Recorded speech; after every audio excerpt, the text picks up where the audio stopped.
I'm Kristen White, host of Mandala. You're invited to join me for some important conversations that will change your life.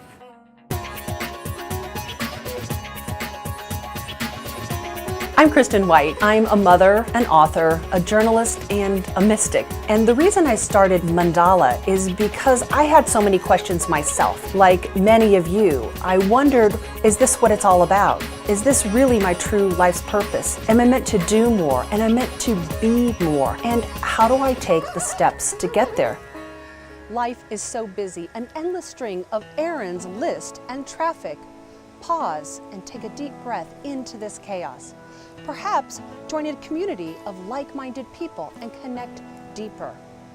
Focus on building your present so that you can be stronger and happier in the future. In this episode of Mandala, I'm going to go to San Francisco with yogi and author Darren Main to see how he attracts 700 people to a yoga practice in Grace Cathedral. Next, we're headed to Malibu to meet the Urban Monk Pedram Shojai, founder of Well.org, filmmaker of Vitality and Origins, about the importance of breathing during the daily chaos, even in a traffic jam. Then I'm going to share with you some beautiful food made with colorful, fresh vegetables and even flowers, with raw chef and founder of a meat-free month, Loghan Call. And you'll learn how to listen to your intuition to help you face change with courage, with Reverend Michael Bernard Beckwith, founder of Agape Spiritual Center. Mandala is a tool used in meditation. We're going to invite you to join us for a moment of mindfulness. So pause and listen. In the next few moments, there's something here for you.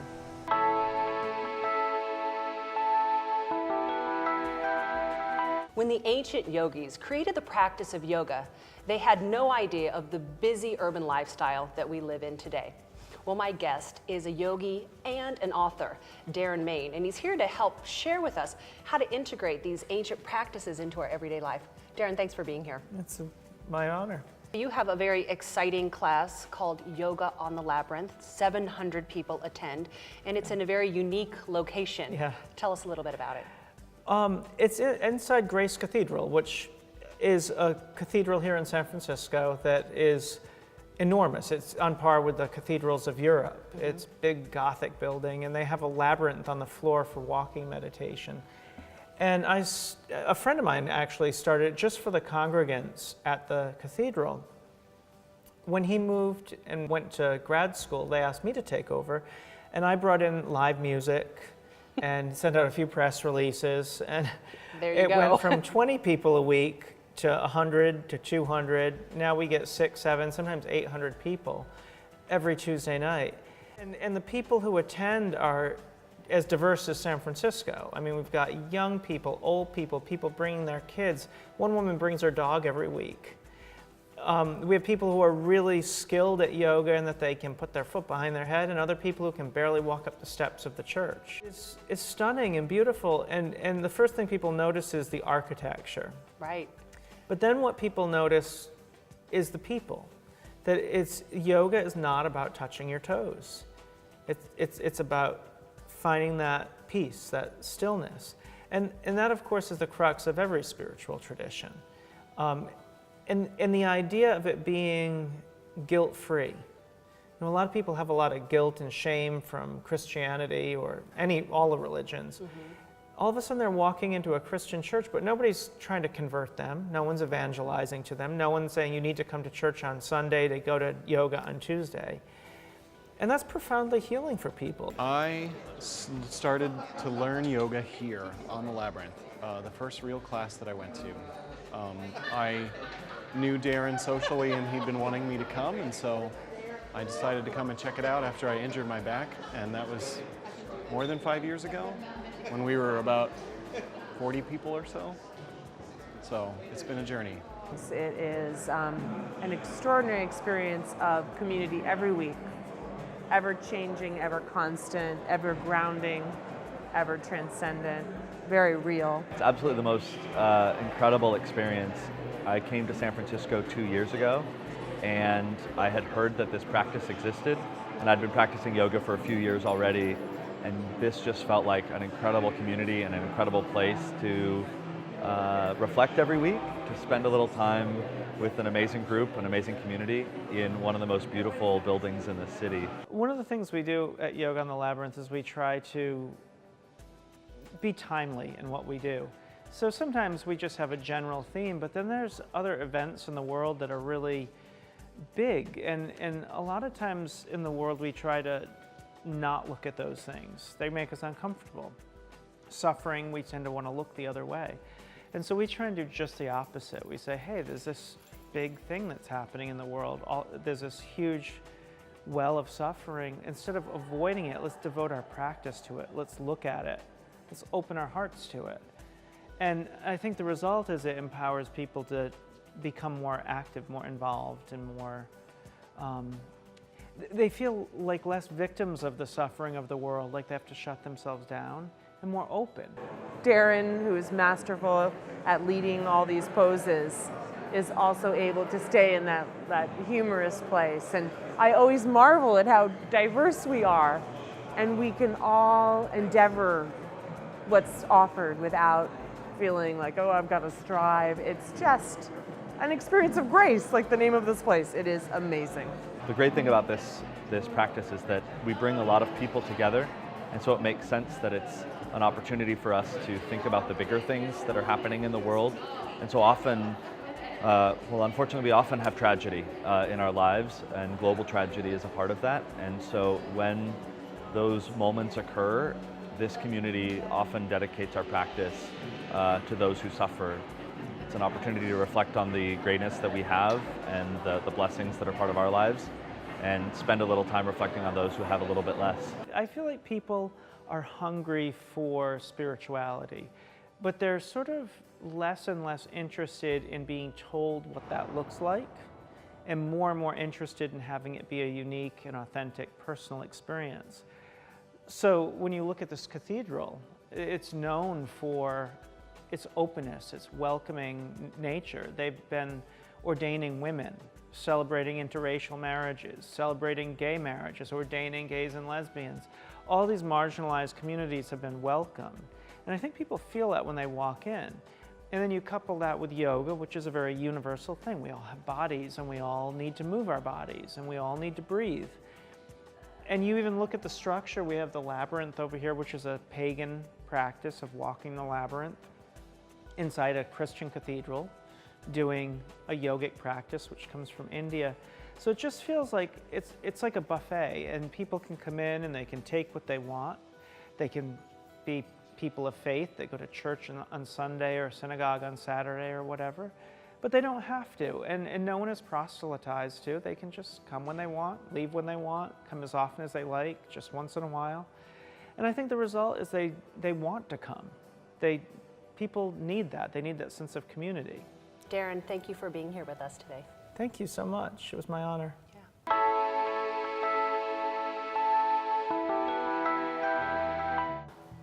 Our to-do list just seems to grow. We have so many things to complete in the day that in fact it's creating an issue with our health and our wellness. Well, my guest today, Dr. Pedram Shojai, is a filmmaker and author, and he's here to talk to us about how we can put it together in a way that helps us have vitality and wellness at the same time. Pedram, thanks for being here. Great to be here. So you call our lack of time what? Time compression syndrome. It's if you had a dedicated amount of time and you had 2 things to do, it's not that stressful.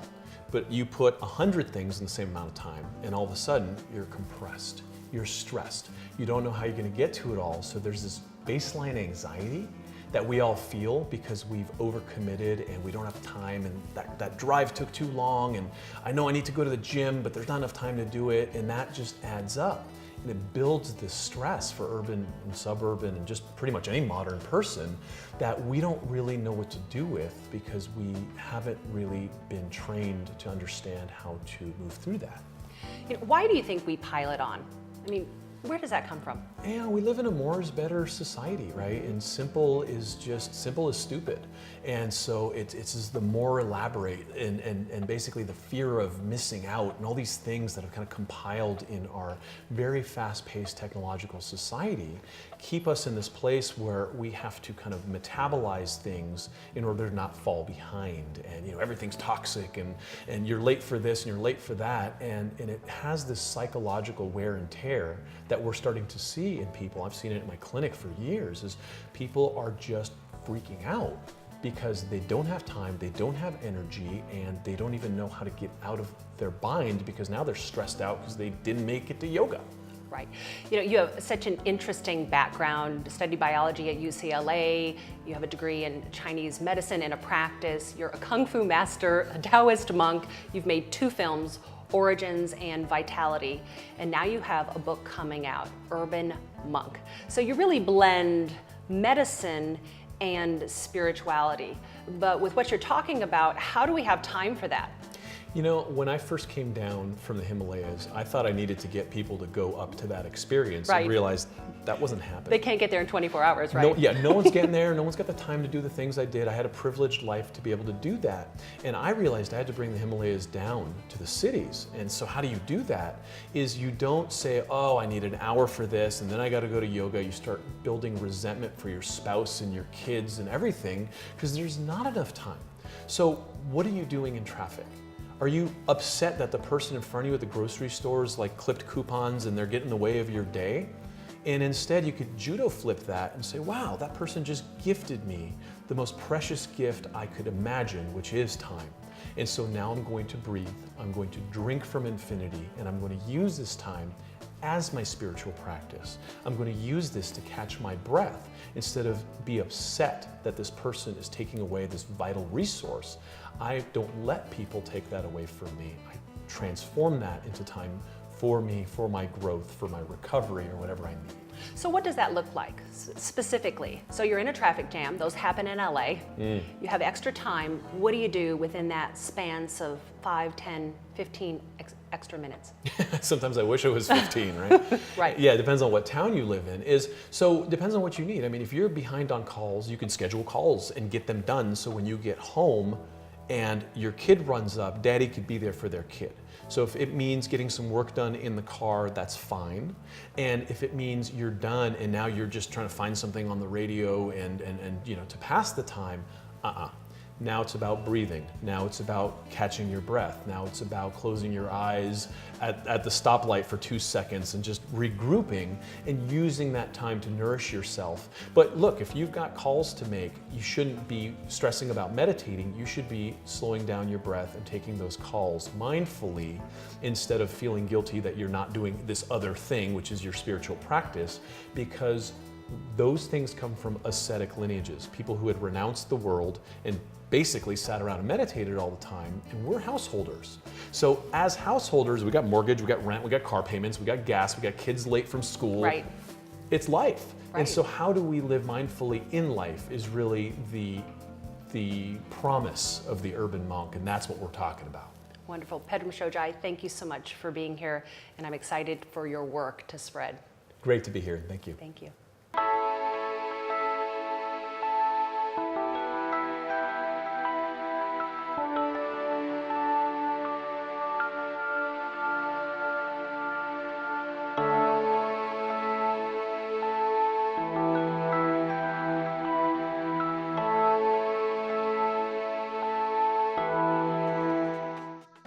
Loghan, thanks for being here. Absolutely, thanks for having me. So everything looks gorgeous. Tell me a little bit about what we have here. Yes, so we have really what I'd love to call a bounty of fresh produce from Alegria Farms. It's locally sourced, which is just so important. And really when I'm creating food, I love to work with what's off the farm. What they have in season is so important because it's that much healthier and you have all the nutrients when it's freshly picked right off the farm. So you just have a spread of summer and spring vegetables to work with and to be inspired by in the kitchen. So what we're going to do is make a raw summer pasta. Okay. And it's very simple. The ingredients are really simple, and there's a lot of creativity that you can have with it. The basic ingredients, it could be as simple as just using a zucchini or a yellow squash. When you have a spiralizer, you can really get creative with what you put into a raw pasta. You're just going to cut the squashes, cut it into thirds. So you just put the yellow squash right in there. Okay. And then this has a nice grip, it's very sharp, and so it's going to hold that into place. Just add a little salt directly to the squash, the zucchini, whatever you have going. And that's a pink salt. Is that the Himalayan pink salt? Himalayan salt. And so when you put the salt on the yellow squash, it's going to break it down a little bit. Okay. So good to know, you want to make a bunch of it because it'll actually, like spinach, it's just going to kind of shrink. We have the different colors going on with the zucchini, the yellow squash, and then these are carrots. What we have here today is a pesto cream. So what I like to do with the pesto is just put a little bit down on the plate first thing that goes down. So you're creating just a nice bed of pesto for... That smells so amazing. To finish off this dish, we took some of the beautiful cherry tomatoes from Alegria Farms. They just came in. They're unbelievably incredible. They're so cute Yes. and red and juicy. And then you can just kind of top it. This is quite the large portion of raw pasta that I made here, but it's all right. Thankfully, we have some edible flowers here with us to top off this plate. And so there's all different selections that you can have. One of my favorites that's at Alegria Farms right now is celery flower. And this is simply celery that grew to the point that it flowered. And it tastes exactly like celery. Each little flower is going to taste like a burst of celery. Smell that. Yeah. Oh, it smells like celery. Yep. It's celery. You can. Little trees. There you go. Yeah. Perfect. Loghan Call, thank you so much for being here with me today and making this beautiful summer pasta. Absolutely. It's my pleasure. Thank you for having me. Thanks.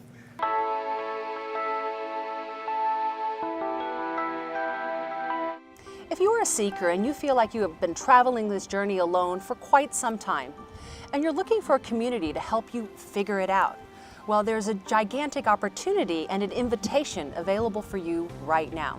I'm here with Michael Bernard Beckwith, who is the founder of Agape International Spiritual Center. Michael, thank you for being here with me today. It is my absolute joy, and you are absolutely correct that there is a perennial invitation to all of us at Agape, but there's an invitation from the presence that's never an absence, an invitation from the universe, an invitation from our own destiny to wake up and to be our real self, our authentic self. So you have been very successful at bringing together people of different cultures, different races, different genders, all kinds of diversity. If you were to give the world at large a report card on this very integration, what do you think the score would be? You know, I really think that, and I've traveled around the world a lot, and I think that the world is progressing. I think there's a lot of evolution, a lot of unfolding taking place. I think that the media has a tendency to go to the hot spots, the places where things are bubbling up, boiling over. They have a tendency to go to the place where structures are falling apart and new structures are emerging. So if you just look at the media's take on everything, you would think things are getting worse. But if you actually go to different countries and meet with people, you actually see that the common person, they all want the same thing. They want peace for their family, they want safety for their family, they want food for their family, they want shelter. Everyone wants the same thing. And so I would say if you were to look back 10, 20, 30, 40, 50 years, there's definitely been an evolution. Of course, there's much work to be done. But we're not the same culture we were 50 years ago. Some things aren't just tolerated anymore. Some things just look silly. Racism looks silly. Bigotry looks silly. Homophobia looks silly.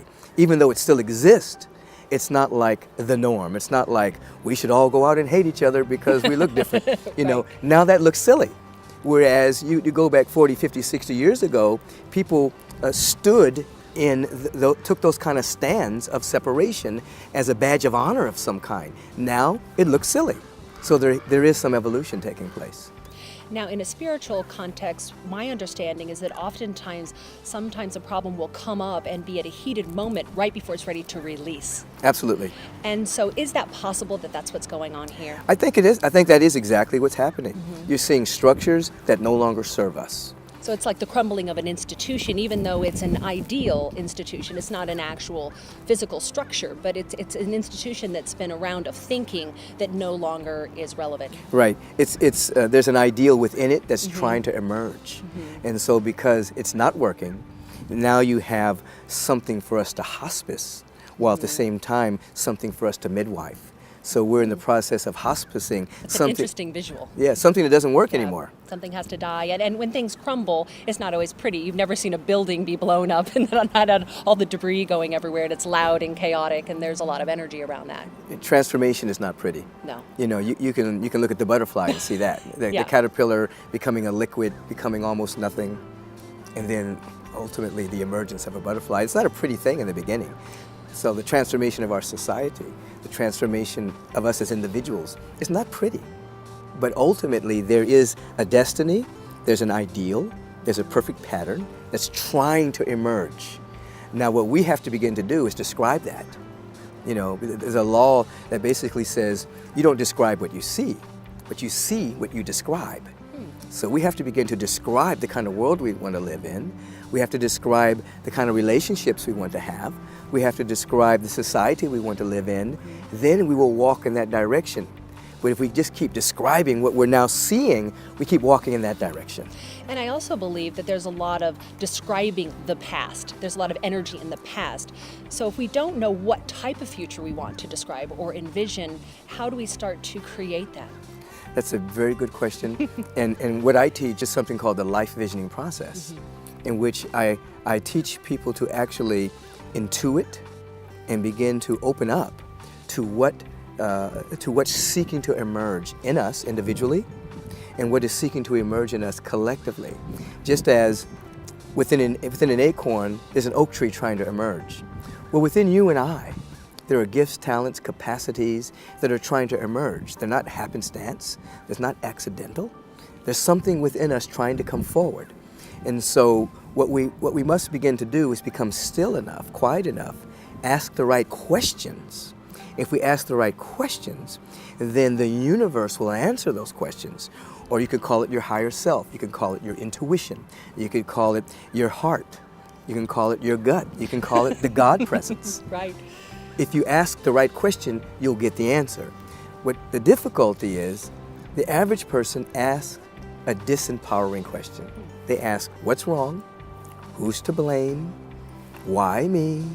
Those questions will tap you into the database of human consciousness that is replete with negativity. If you ask, who am I? Why am I here? How can I serve? What's trying to emerge? What gift do I have to give? What meaning am I to leave? The universe will answer that question, and you'll find yourself describing your life, and you'll find yourself describing a world that will begin to coagulate based on your description and based on your actions. So is now the time of an individual vision, or is now the time of a community vision? So now is the time for community. When you study history and you look back, you'll see that there were singular beings that held a very strong core value or power. You can go to the avatars of Moses and Jesus and Buddha and Krishna and Kuan Yin and other individuals, Mohandas K. Gandhi, Dr. Martin Luther King Jr., Nelson Mandela, strong personality figures that held the vibration. Now, the amount of energy that is needed for us to shift the culture is going to come through community. The second coming is through community.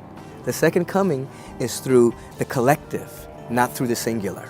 So collaboration is actually the next stage of human evolution. The rough individualist is dying, and the individual that can commune, develop community, and collaborate with so-called others, because we're all really one, that's where the juice is. Michael, thank you so much for being here with me in this beautiful setting and sharing with us about Agape. It is my joy. Thank you. Thank you.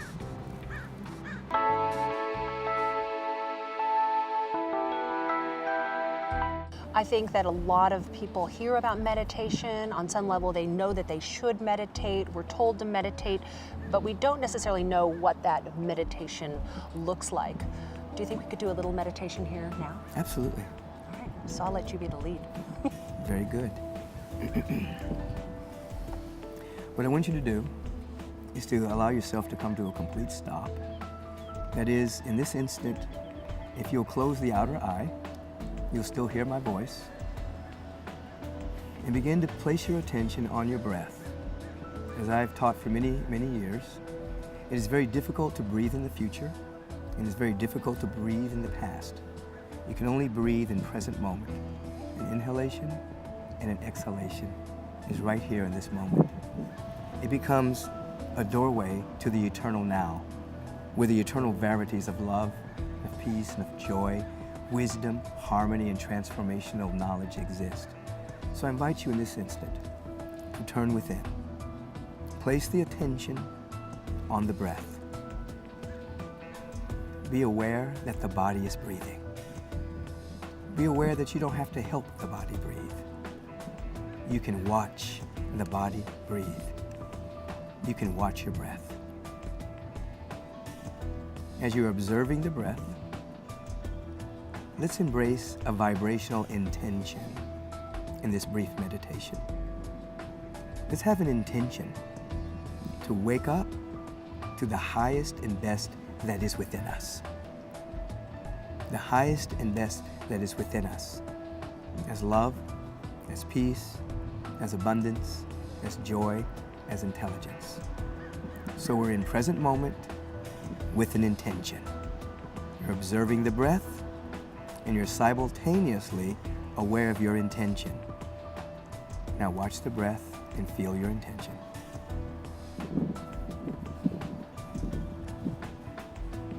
If the attention drifts, you come back to the breath and you begin again, and you intend to wake up to the highest and best within you. Love, peace, abundance, harmony, intelligence. All of this is right here.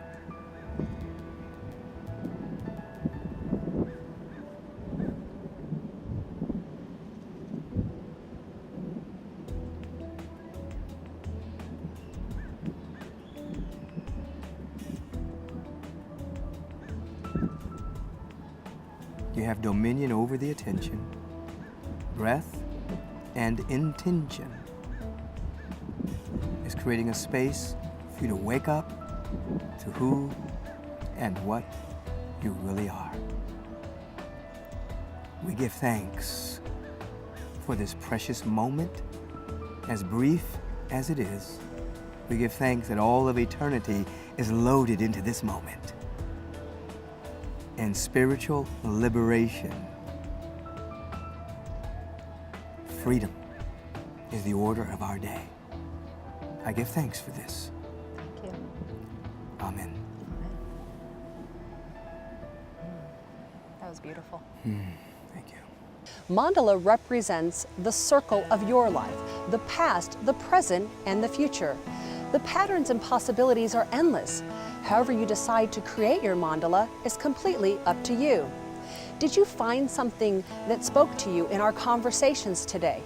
Often, all it takes is one thought, one word, or one action to completely change your life.